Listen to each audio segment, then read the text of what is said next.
أشهد أن لا إله إلا الله وحده لا شريك له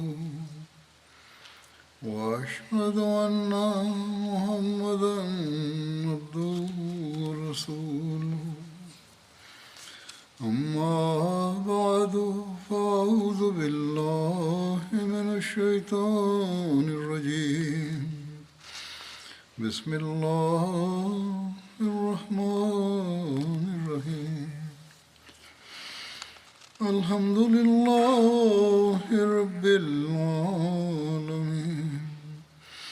الرحمن الرحيم مالك يوم الدين إياك نعبد وإياك نستعين اهدنا الصراط المستقيم صراط الذين أنعمت عليهم غير المغضوب عليهم ولا الضالين. Rahman Rahim, Hazreti Halifatul Mesih peti, da Allah bude njegov pomagač, je rekao da je obećani Mesija alaih salam govorio u svojoj literaturi o potrebi njegovog dolaska i potrebi za reformatorom u ovom vremenu. Znači, mnogo puta je o ovome objašnjavao, pokazao je da je njegov dolazak bio sa potrebama vremena i zbog toga je Allah poslao njega i prema predskazanjima također časnog poslanika sallallahu alejhi ve sellem obećani Mesija alejhi selam kaže zbog toga što je povrede koje smo zadobili zbog nedostatka upute. Zar ne vidite sve nepogode koje su se okupile oko Islama? Zar vam nije rečeno koliko je ljudi ostavilo Islam i pridružilo se kršćanstvu ili su postali ateisti? Do koje mjere je mnogobožstvo i novotarije su zamijenile Božje jedinstvo i do koje mjere se knjige protiv Islama štampaju u svijetu? Onda razmislite da li je potrebno da Allah dželešanuhu pošalje nekog u ovom vremenu ko će da brani Islam. Ako je bila potreba ovome, onda nemojte da odbijate Allahovu pomoć i nemojte da se okrećete od osobe čiji dolazak je bio potreban za ovo stoljeće i čiji je dolazak predskazan od časnog poslanika sallallahu alejhi ve sellem. U vezi istinitosti osobe, obećani Mesija alejhi selam kaže da je u stvari da vjerujemo da je osoba istinita, ne mora da detaljno bude u časnom pismu opisan njegov dolazak. Ako je ovaj uslov neophodan, onda poslanstvo od nijednog poslanika se ne može dokazati. Istina je kada neko tvrdi poslanstvo, onda potreba tog vremena se prvo uzme u račun. Onda se gleda na to da li je došao u vrijeme kada su ga drugi poslanici naglasili. Onda poslije gledamo da li ga je Allah potpomogao ili ne. Onda da li na optužbe protivnika je odgovorio u potpunosti. Kada ispuni sve ove kriterije, onda možemo da povjerujemo da je ta osoba ispravna. U suprotnom ne. Sad možemo da vidimo da vrijeme traži reformatora, da kao odmakne podjele u islamu, da zaštiti islam izvana i da uspostavi izgubljenu duhovnost islama u svijetu. Reformator koji će pomoći ljudima da vrati vjeru i oslobodi ih od grijeha i približi ih prema bogobojaznosti i dobrim djelima.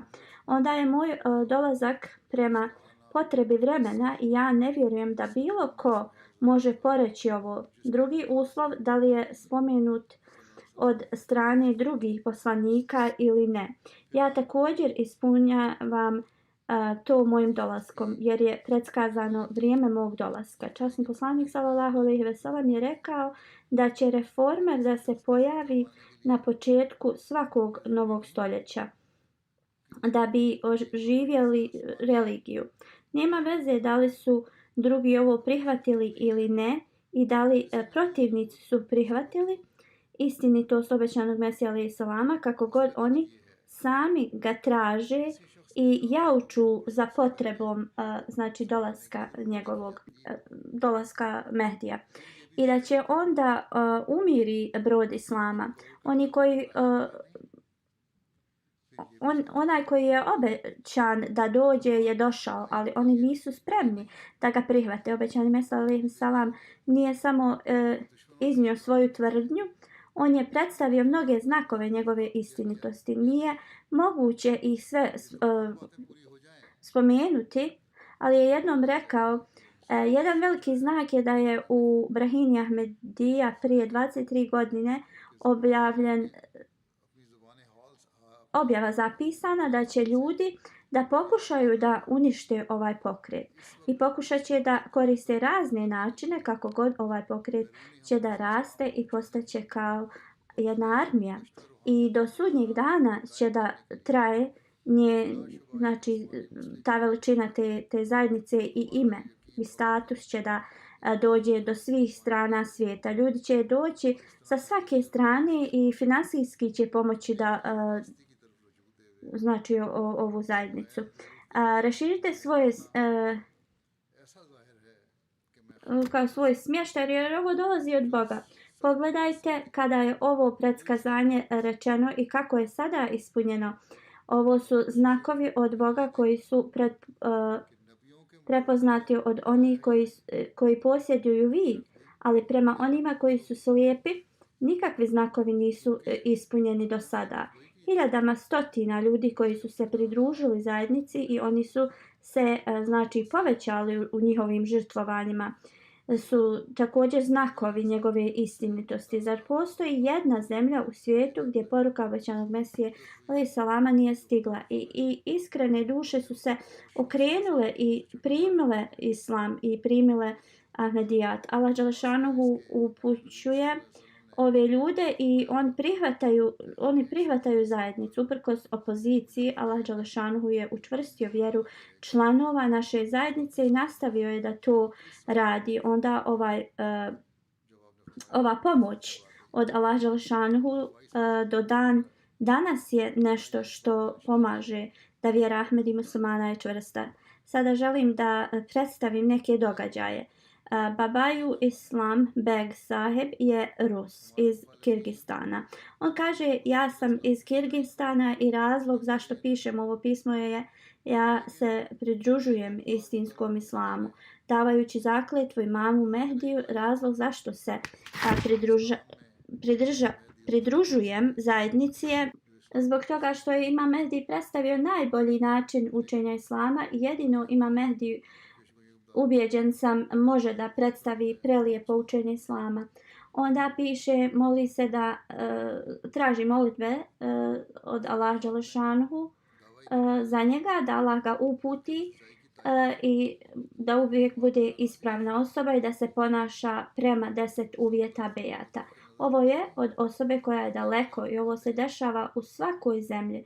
U Kongo Feroz Mađik, kršćanin, je dobio brošuru o zajednici u vezi dolaska obećanog Mesija alejhi selama i blagoslovima sistema hilafeta su bili tu spomenuti. Kada je ovo pročitao, kompletno se transformisao i rekao je, ovo je islam o kojem sam tragao i prihvatio je Ahmedijat. Slično Husein Sahib, koji je također dobio brošuru i poslije toga je primio Ahmedijat i on također je počeo da propagira vjeru i 5 ljudi je prihvatilo Ahmedijat od njega. Ovako ljudi koji se pridruže i onda pozivaju i druge. Ovo je trenutak da Ahmedi muslimani razmisle da li oni trebaju da šire vjeru drugima. U Tanzaniji, Mangalanga regiji, kada su uspostavili zajednicu, Ahmedi muslimani su u hladu drveća klanjali namaze u džamatu i tako tog vremena Muhammed Fungunga je počeo da protivi se zajednici i još neki ljudi iz s njim su govorili da Ahmedi nisu muslimani i da će oni brzo izgraditi kao džamiju. I jedna bogata žena im je obećala da će ona znači platiti trošak za tu džamiju.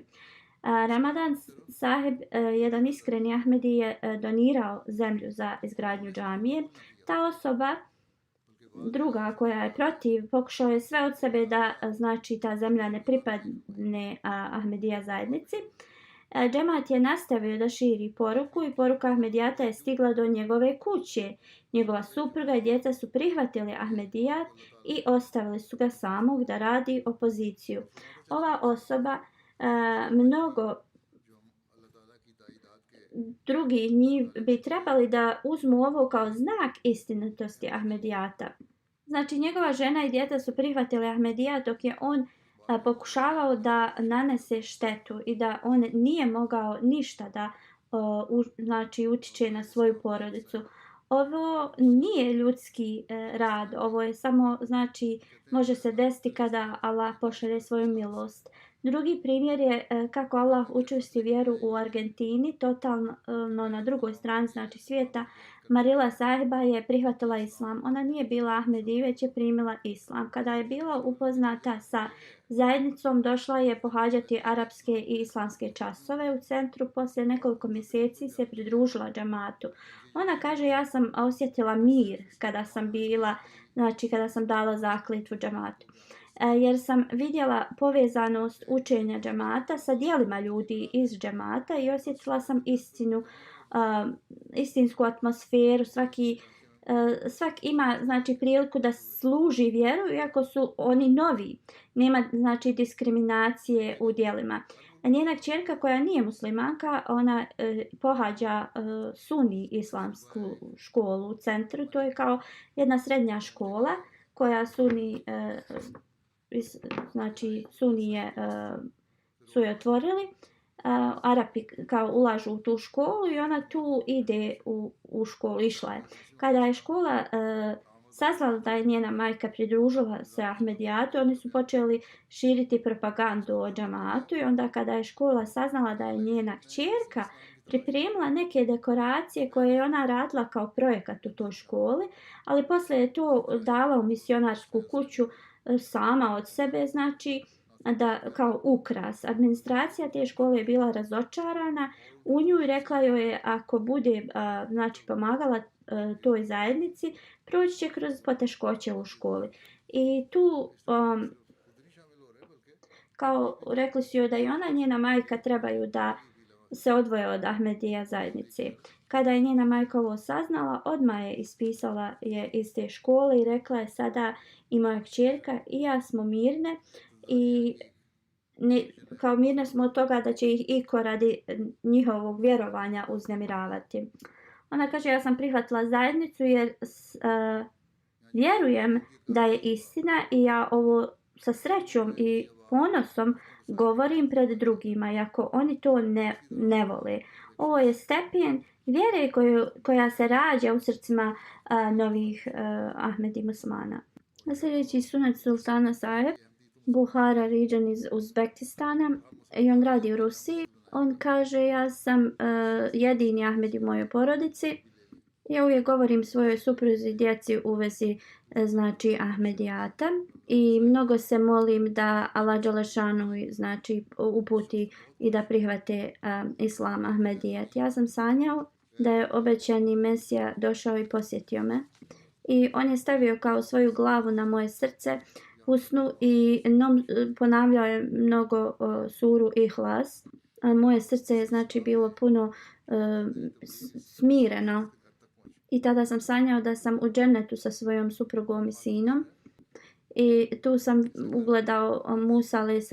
i Isa a.s. I što sam dobio i zaključio iz ovog da znači učenje Ahmedija džemata je kao džennetsko i da će Allah dželešanu dovesti mog sina i suprugu sa svojom milošću. I nekoliko dana poslije znači ovog sna Allah dželešanu je otvorio znači srce mom sinu da prihvati Ahmedijat. To je bio velika kao sreća za mene. Ne mogu da znači riječima to ispoljim i da Allah Đelešanhu otvori srce mojoj suprugi također. I ovo je znači način na koji ljudi se mole da njihova porodica primi Ahmedijat. U Velikoj Britaniji Nova Ahmedi, ona kaže, ja sam prije praktikovala Suni i nama je uvijek govoreno da je samo Suni islam i pravi islam. Jedan dan sam čula ezan iz Nasir džamije koja je blizu mog fakulteta. Ona kaže, rekla sam to ocu da ima prelijepa džamija blizu mog fakulteta i moj otac je to istražio i onda je rekao da je to Ahmedi džamija i rekao mi je nemoj slučajno da ideš. Ovo je znači džamija od Kadijana i oni ne vjeruju da kao pečat poslanstva. Ovo su znači lažne kao klevete protiv džamata, ali on je rekao kao oni vjeruju u novog poslanika i nemoj da se kao ideš u tu džamiju. Ona kaže prvo ja sam slušala šta je rekao, ali poslije moje srce jednostavno nije to prihvatilo i ja sam istraživala o Ahmedi džamatu, ali s druge strane sam se bojala moje znači porodice i da će saznati i kao bit će tužni radi toga. Istraživala Ahmedijat i onda sam saznala koja je web stranica u zajednici i onda sam gledala mnoge videe tu i čitala dosta.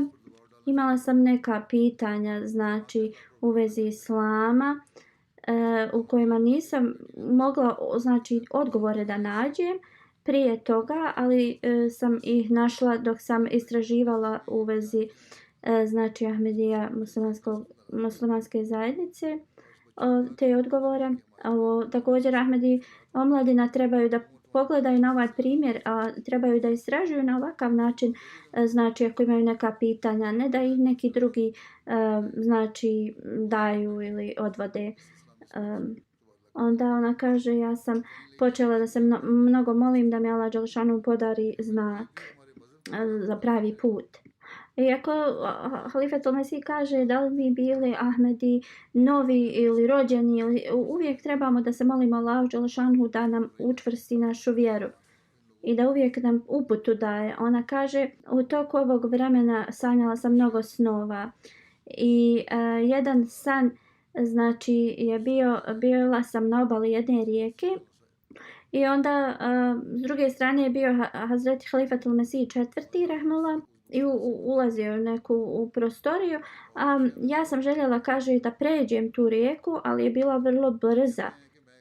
I onda kaže da joj je u snu rekao Halifetul Mesih četvrti rahmullah, Allah ne ostavlja svog slugu samo. Kada je to izgovorio, ta rijeka je nestala i kaže prešla sam na drugu stranu. A također je Halifetul Mesih kaže sanjala i mene i u svom snu je to ostavilo veliki dojam na nju. Ona kaže vidjela sam očevu majku u snu i rekla mi je kada odeš u Islamabad sjeti se i mene. Ona kaže svi ovi snovi su bili jasni znakovi za mene i onda sam ja dala bejat. U Burkina Faso teroristi su došli kod jednog Ahmedi. Neki teroristi su došli i rekli su mu kao što smo ubili juče u Mehdiabadu neke Ahmedi i tebe ćemo ubiti. Onda su mu uzeli telefon i našli su neke govore misionara na njemu. Onda su oni rekli mi tražimo sve ove ljude zato što oni govore o Ahmedijatu na radionu. Onda su ga pitali u vezi njegovog oca i rekli su sutra ćemo doći u tvoje selo. On je tada otišao u svojoj kući sa svojom porodicom i otišli su u neko drugo mjesto. Oni su znači ostavili sve svoju kuću i sve svoju imovinu i otišli su u mjesto gdje ima veći džemat.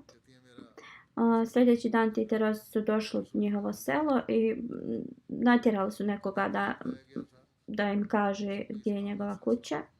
I onda su oni sve izbacili njihove stvari napolje i govorili su koji god je u ovom selu Ahmedi mi ćemo ih ubiti.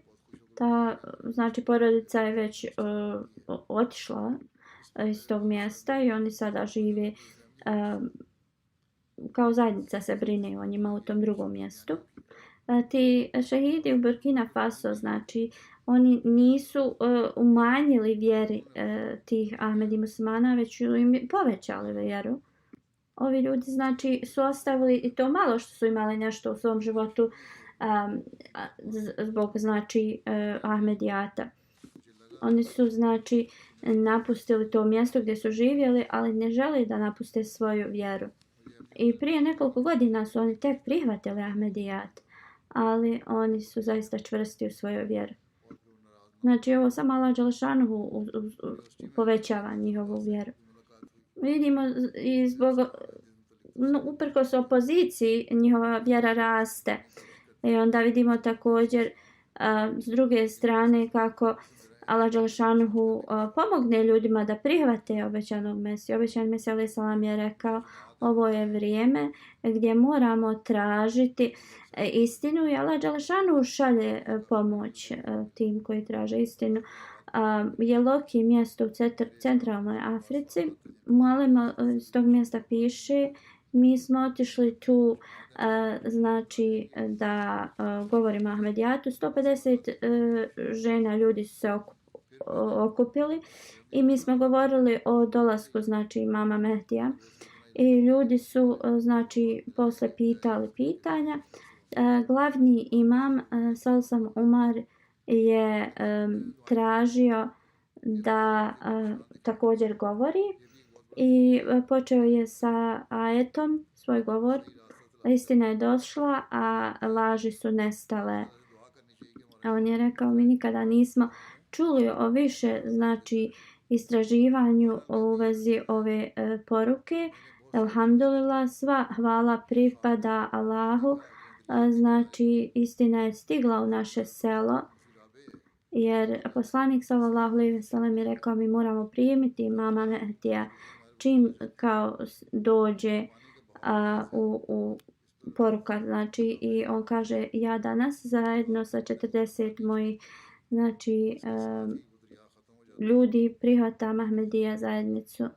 U Maliju mjesto report je došao da prije dželse zajednica je znači oglasila na radiju da će se to desiti.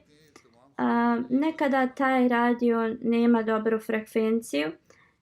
Kaže, ti dana frekvencija je bila dobra i jedan čovjek koji nije bio Ahmedi je odlučio da dođe na dželsu i doveo je znači još jednog prijatelja koji je uvijek mu govorio da ne sluša učenje Ahmedijata. Govorio bi mu: nemoj slušati poruku Ahmedijata, oni su nevjernice. Ali onda su došli zajedno oba dvojica, znači da prisustvuju na dželsi. 80 km su putovali i prošli kroz neke poteškoće zato što nema tu dobrih puteva. I onda su stigli na dželsu 2 dana prije dželse, nego što je dželsa znači počela.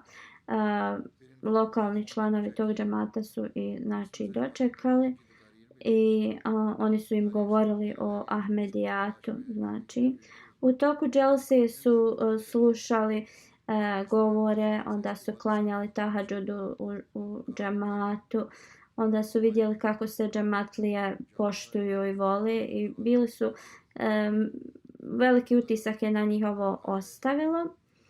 I kada su zadnji dan pozvati kao gosti da kažu kako im je bilo, oni su tada rekli kako su se osjećali i onda su rekli da rekao je jedan da prihvata Ahmedijat i onda njegov prijatelj je također želio nešto da doda i on kaže: ja sam došao da svom prijatelju govorim negativno u vezi džamata, ali ja također sam prihvatio Ahmedijat.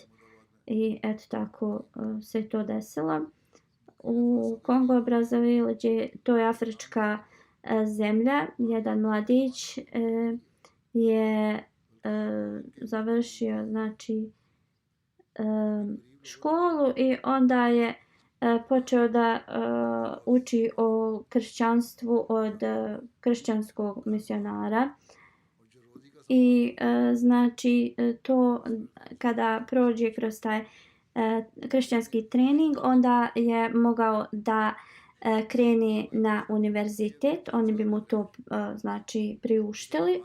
On je tada također stupio u kontakt s džematom i on kaže, mi smo počeli da govorimo mu znači o džematu i on je rekao da tada ni on ni njegov taj misionar što ga je učio kršćanstvo nisu bili u stanju da iznesu ikakve argumente protiv džemata.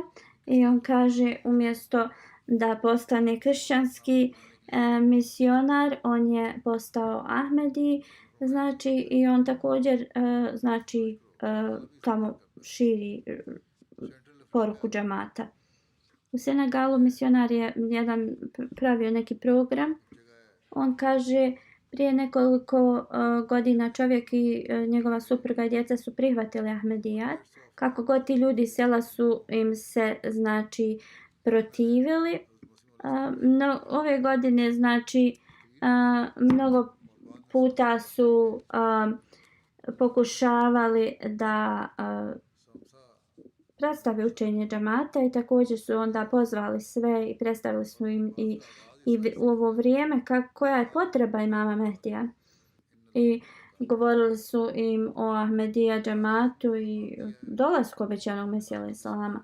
Poslije toga, kada je bilo vrijeme pitanja i odgovora, ljudi su rekli da oni su u Gambiji čuli znači u vezi Ahmedijata, ali oni nikada nisu nešto mnogo saznali o džematu. Oni kažu danas, pošto smo mi sve čuli u vezi Ahmedija vjerovanja, oni su bili spremni da prihvate Ahmedijat. I rekli su, znači, bez ikakvih pitanja prihvataju Ahmedijat. I ti imami iz tog sela su također potvrdili istinitost Ahmedijata i onda također glavni poglavica znači tog sela je rekao da će i on prihvati Ahmedijat i rekao je ako bilo ko je tu prisutan ima ikakvih pitanja trebaju da pitaju. I onda su oni znači tad svi prihvatili Ahmedijat u tom selu i Allah dželešanu na ovakav način znači prihvatili. Uzbekistan je bivša ruska zemlja. Jedan novi Muslim Al-Mansur je novi Ahmedi član. On kaže prije nego što sam počeo kao da vjerujem u vjerovanje Ebu Hanifa imama. Jedan dan me je prijatelj odveo kod jednog Ahmedi učitelja da me poduči arapskom pismu. I dok sam učio o arapski, pitao sam svog učitelja o islamu. On mi je dao vrlo dobre odgovore da sam bio zadovoljan s njima. On kaže jednostavno nigdje osim Ahmedija muslimanskoj zajednici ne možete naći ove logične odgovore na pitanja. Obećani Mesija alejhi selam nam je znači dao ove odgovore. On dalje kaže, kada sam pitao odakle te odgovore on znači nama govori, on je tad nam predstavio Ahmedija muslimanski džemat. On kaže moje srce je već bilo znači zadovoljno i ja sam dao bejat zajednici. Moli se za mene da Allah dželešanu me ostavi da budem istrajan. Allah dželešanu ne samo da pokaže istinitost obećanog Mesija alejhi selama ljudima, ali on također i pokaže istinitost hilafeta obećanog Mesija alejhi selama. I također Allah šalje znači snove tim ljudima. Jedan mualem iz Senegala, on je otišao također da propagira vjeru, kaže mualimi su išli i znači govorili o zajednici. Jedan čovjek je upitao da li si iz Ahmedija zajednice. On je rekao da. Ovaj drugi čovjek je rekao nekoliko dana prije sam sanjao nekog čovjeka koji mi je rekao da od svih grupa u islamu Ahmedijat je najispravnija i trebaš da prihvatiš kao. I on kaže sljedeći dan vi ste došli, mora znači biti istine u ovome. I taj malim je pokazao slike halifa, također uključujući moju, kaže Halifatul Mesih. On kaže ovo je ta bila osoba koju sam ja sanjao u snu, pokazujući na ovog halifu. I taj malim je rekao ovo je naš halifa. On kaže kad je to govorio oči su mu bila puna suza i onda je on rekao da on i njegova porodica prihvaćaju znači Ahmedijat. I on je također sada osoba koja propagira vjeru. Još jedna zemlja, ja mislim da je rekao u Africi, predsjednik jednog tog Basen Munir koji je znači iz kršćanstva prešao na Ahmedijat. On kaže kada su misionari tek počeli dolaziti, ja sam smatrao da je islam teroristička religija. I on kaže to je propaganda koju nemuslimani šire u vezi islama. Kako god islamu koji je predstavljen od Ahmedija misionara je bila toliko znači impresivna, a ja sam već imao mnogo sumnji u vezi znači kršćanstva. I on kaže ja sam tada počeo da se molim za uputu i sanjao sam da jedna mudra osoba je rekla mi kao odmakni se od njih i dođi ovdje. A ja šta sam s tim znači dobio kao poruku da ostavim kršćanstvo i da se pridružim Ahmedijatu.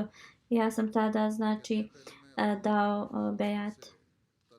Čad, još jedna afrička zemlja gdje se desilo da Abdullah Musa koji je iz arapskog nekog plemena i lokalni misionar piše iz tog mjesta nekoliko mjeseci prije kaže jedan lokalni malim je otišao da se znači sastane s njim i da mu je nešto su radili u vezi Humanity First organizacije i također mi je dao knjigu Filozofija učenja islama.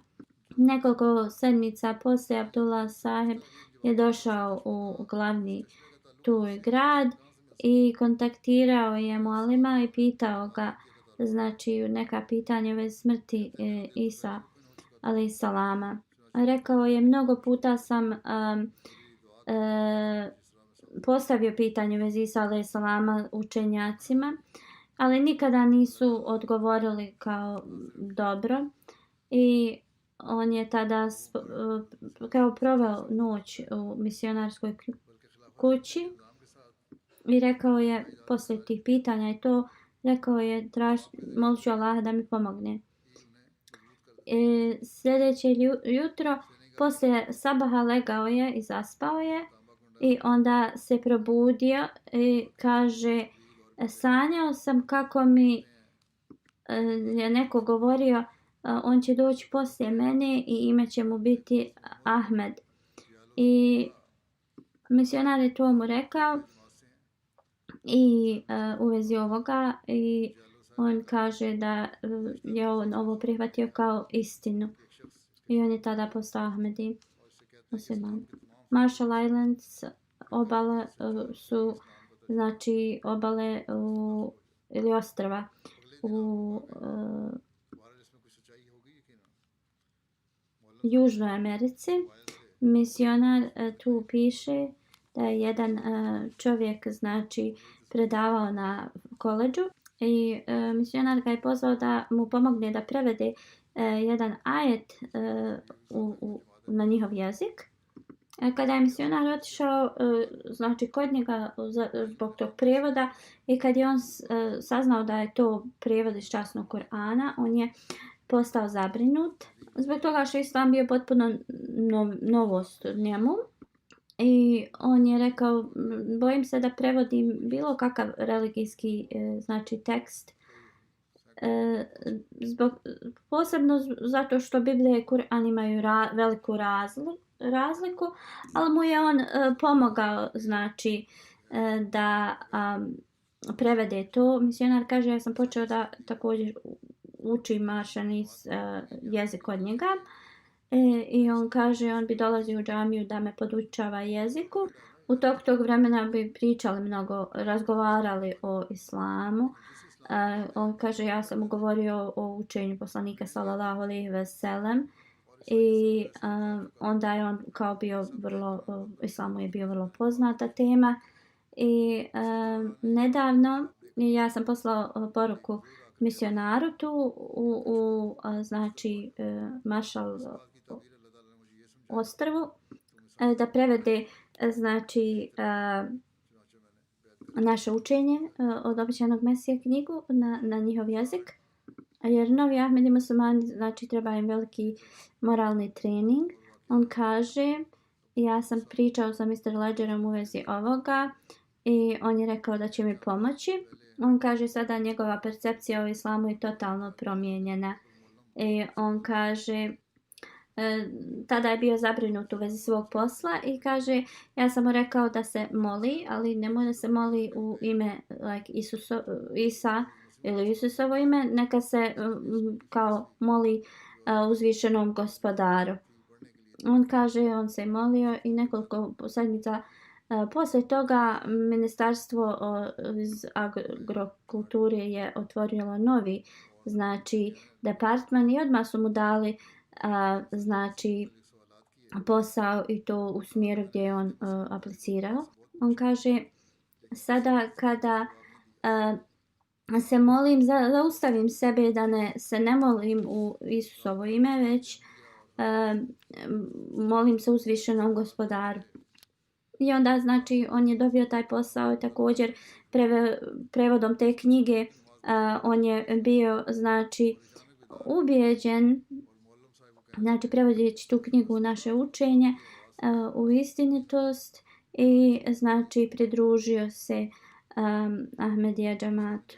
Kršćanstvo je prije tvrdilo da znači ima svoju zastavu kršćanstva, ali sada oni dolaze pod zastavu poslanika sallallahu alejhi ve sellem. Ali iako ovo vide oni koji tvrde da nosu vjeronosci, ne prihvaćaju i znači ovo ostaje uz Allah dželešanhu. Allah dželešanhu jednostavno svojom milošću je podario nama znači obećanom Mesiji alejhi salamu i Ahmedija zajednici da šire poruku islama u svakom korneru svijeta i Allah dželešanhu će to, ako Bog da nastavi da pomaže nas i niko ne može zaustaviti Allahov znači milost i pomoć. Ali muslimani, Ahmedi muslimani trebaju da znaju da nije dovoljno samo prihvatiti imama Mehdija. Mi moramo se promijeniti. To zaista da prema tim učenjima naš karakter postane praktična znači refleksija časnog poslanika sallallahu alejhi ve sellem treba da se vidi u nama. Jedino tada ćemo mi da dobijemo sve blagoslove Allaha dželešanhu kad to budemo tako praktikovali. Nastavite da se molite za Palestinu, da Allah dželešanhu im podari zaštitu i spas od ovih koji ih nemilosrdno i neispravno progone. Sada je zaustavljeno kao rat nekoliko dana, samo da humanitarna pomoć može da pristupi. Ali šta će se desiti poslije kad im dođe ta pomoć? Da li će oni početi ponovo da napadaju ih? Jedan izraelski ministar je rekao da će kao dati otkaz ako rat odmah ne počne poslije ove pauze. Ovo je njihovo znači razmišljanje. Dok velike sile imaju simpatije prema njima. oni ne rade ispravno, oni se ne ponašaju, oni nisu dovoljno ozbiljni u vezi ovoga. Oni vjeruju da će ova situacija da samo ostane u tom regionu. Ali oni koji imaju razuma smatraju da neće rat samo ostati u tom mjestu. I radije da će se raširiti u druge zemlje. Neke muslimanske vlade su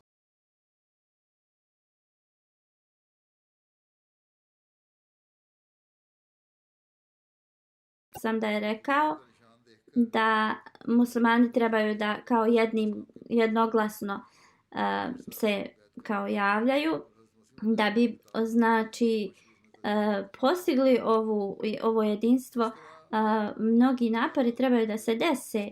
Ako on zaista je ovo znači shvatio, onda da Allah dželešanu podari da praktična realnost ovo postane. Znači mnogo se molite.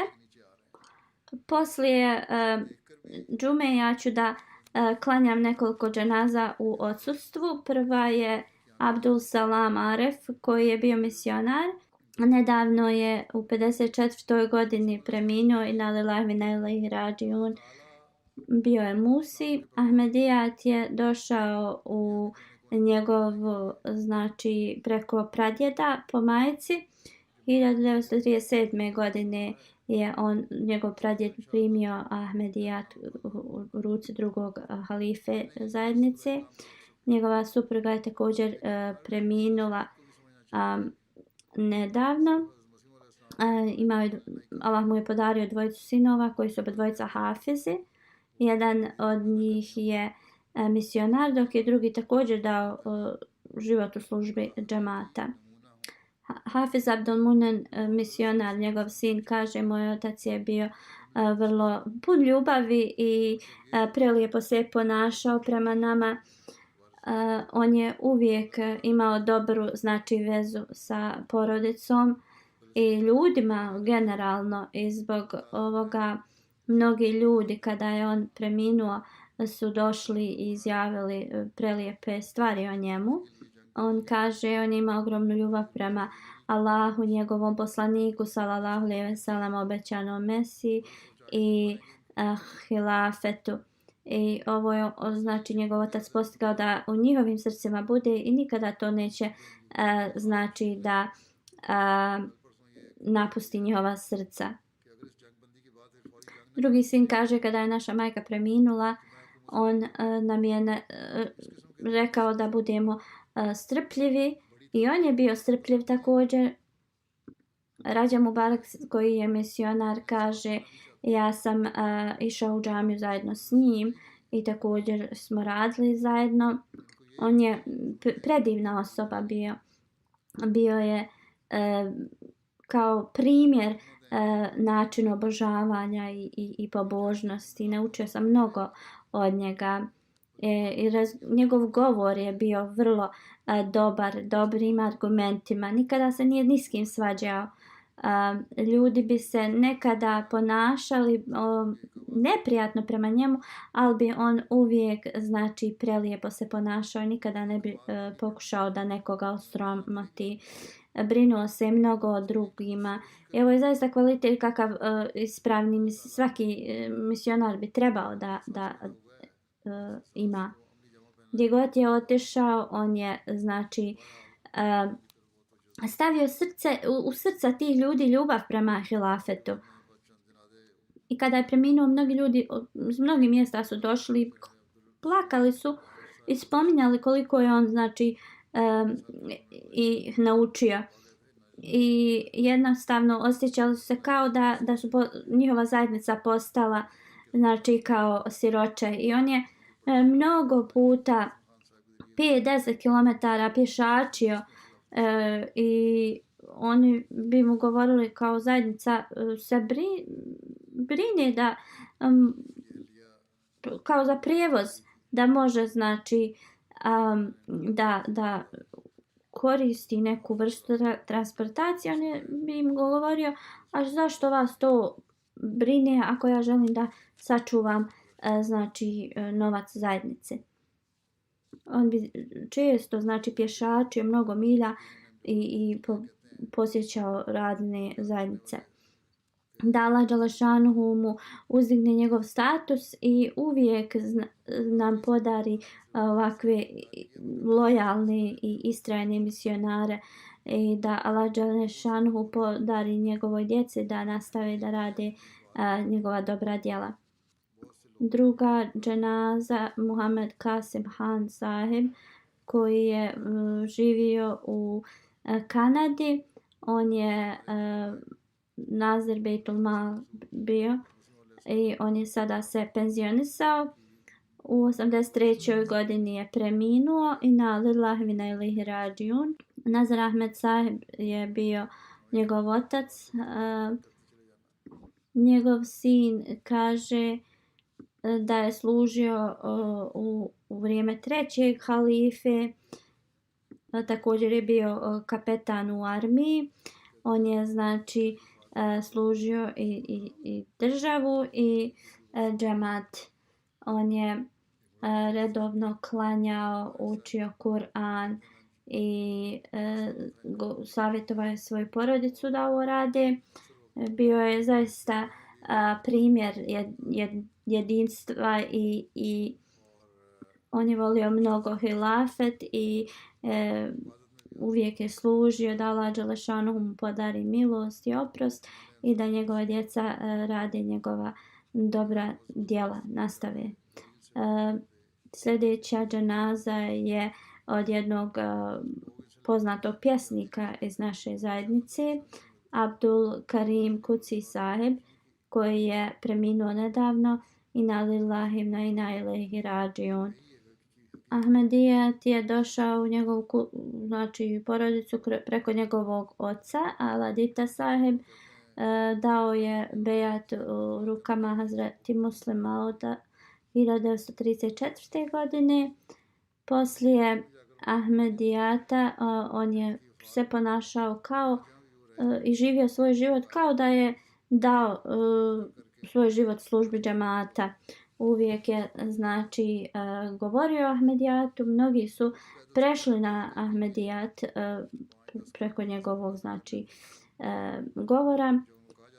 On je znači služio Ahmedijat čitav svoj život kao da je znači dao život u službi džematu. Bushra Karim Sahiba je njegova supruga. Hazreti Halifatul Mesih III je im održao vjenčanje. Imali su 4 djece.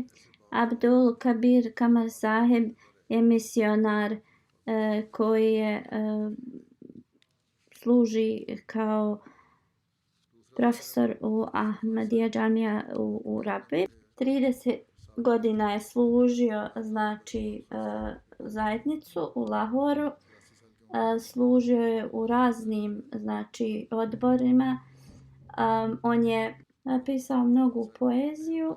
On je na urdu i punjab jezik preveo kasidu arapsku od obećanog Mesija alejhi selama.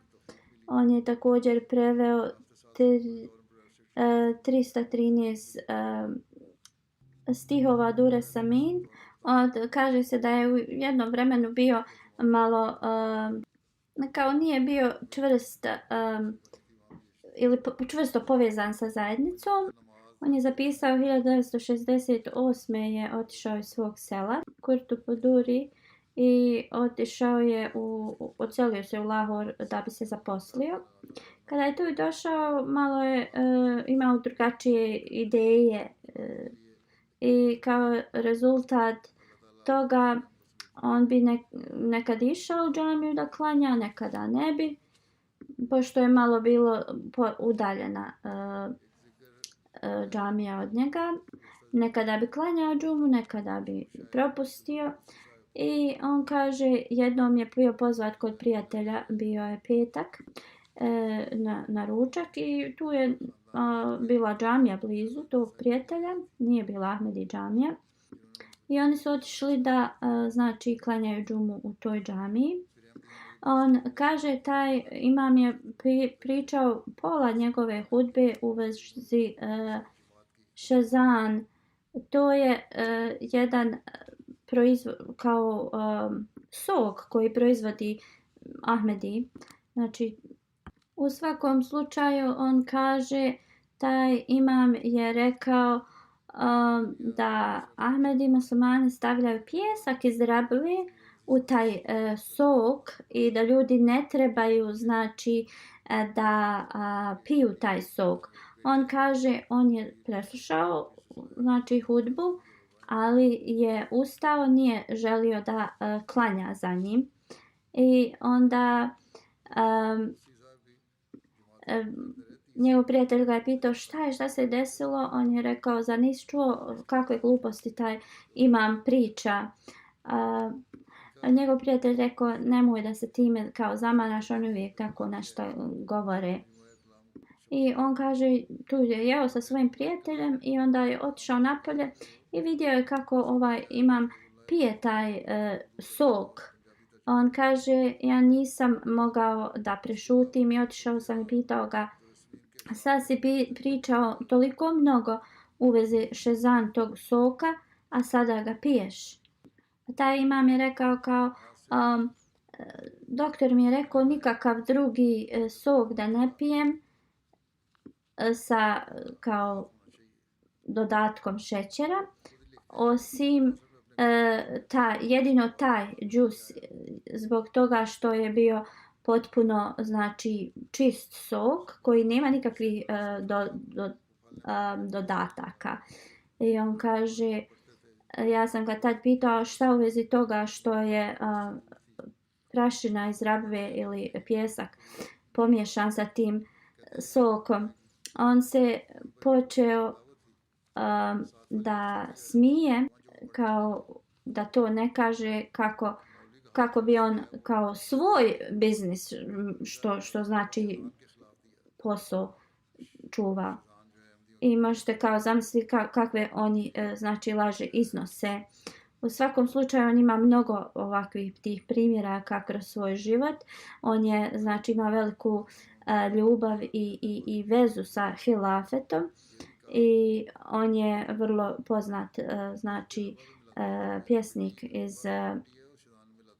naše zajednice i on bi često znači kao čast mu je bila da svoju poeziju recituje i on je napisao mnogo znači poezije u vezi džemata i da Allah dželešanu mu podari oprost i milost. Mija Refi Gondal Sahib je sljedeća dženaza, preminuo je nedavno u 81. godini na lillahi ve inna ilejhi rađiun.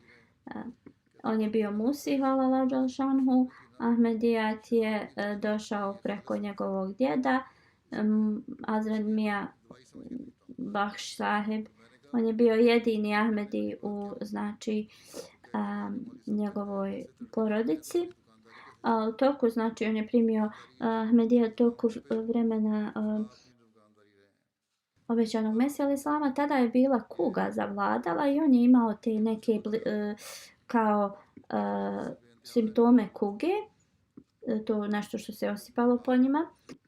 Govorio sam o znakovima ranije i ovo je znak zaista. On je otišao u Behra da traži znači lijek za to i tu je pročitao znači jedan mali dio pisanja obećanog Mesije alejhi selama gdje je on napisao kogod uđe u 4 znači zida njegova da će biti spašen. I on je tada vratio se kući i otišao, rekao ide u Kadijan.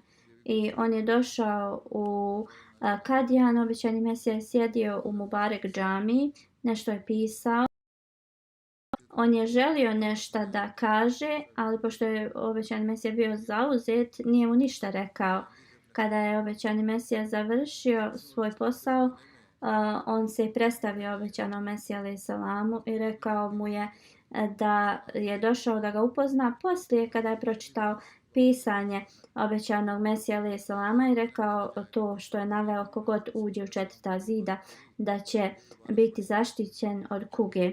On je tu posle nekoliko znači diskusije i pitanja prihvatio zajednicu i On kaže također da ti simptome koje je imao od kuge, to neki Josip, da je također bio izliječen.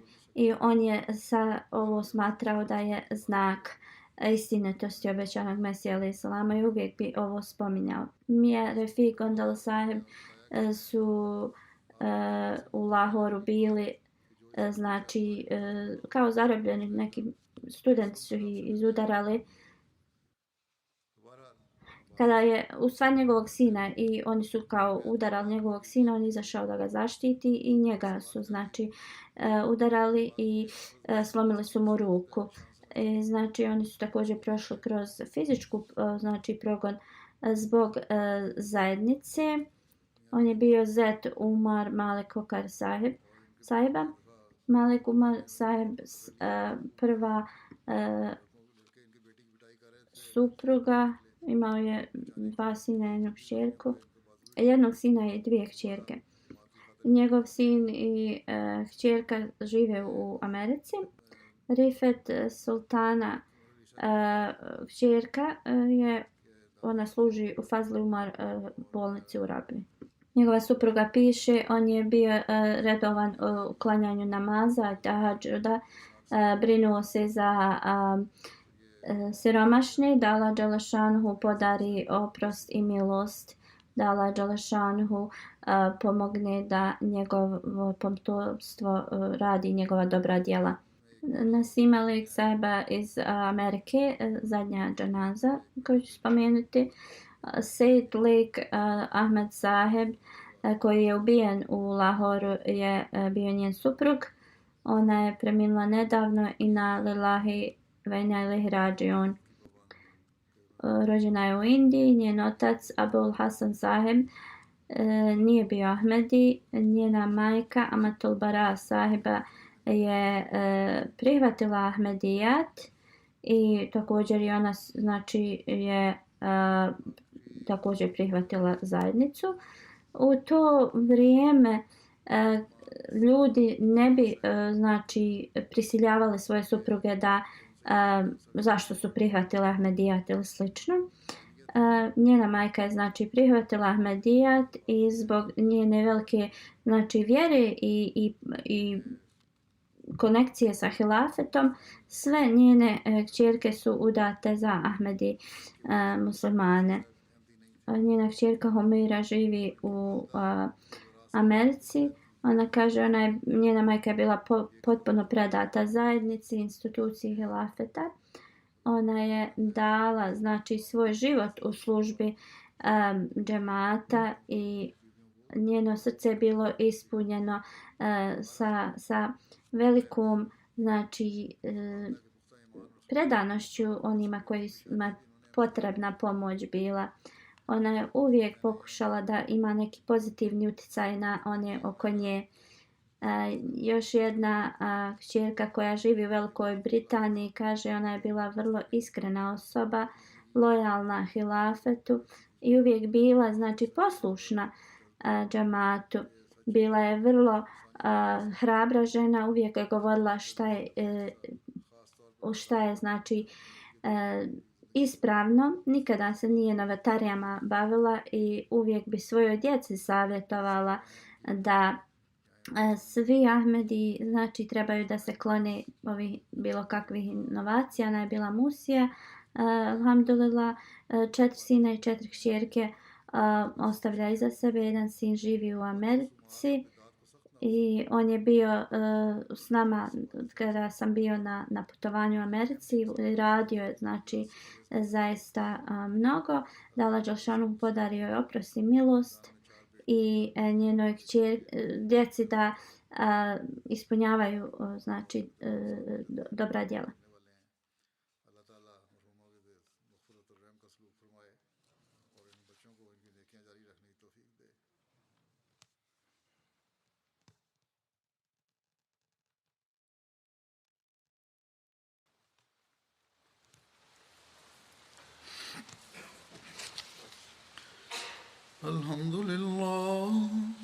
الحمد لله نحمده ونستعينه ونستغفره ونؤمن به ونتوكل عليه ونعوذ بالله من شرور أنفسنا ومن سيئات أعمالنا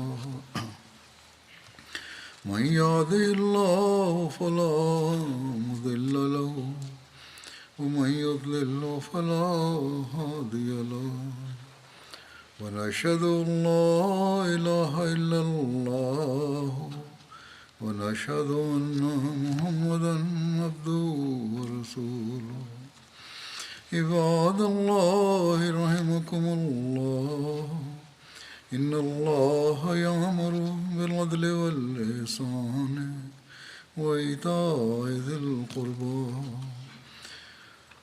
وينهى عن الفحشاء والمنكر والبغي يعظكم لعلكم تذكرون واذكروا الله يذكركم وادعوه يستجب لكم ولذكر الله أكبر.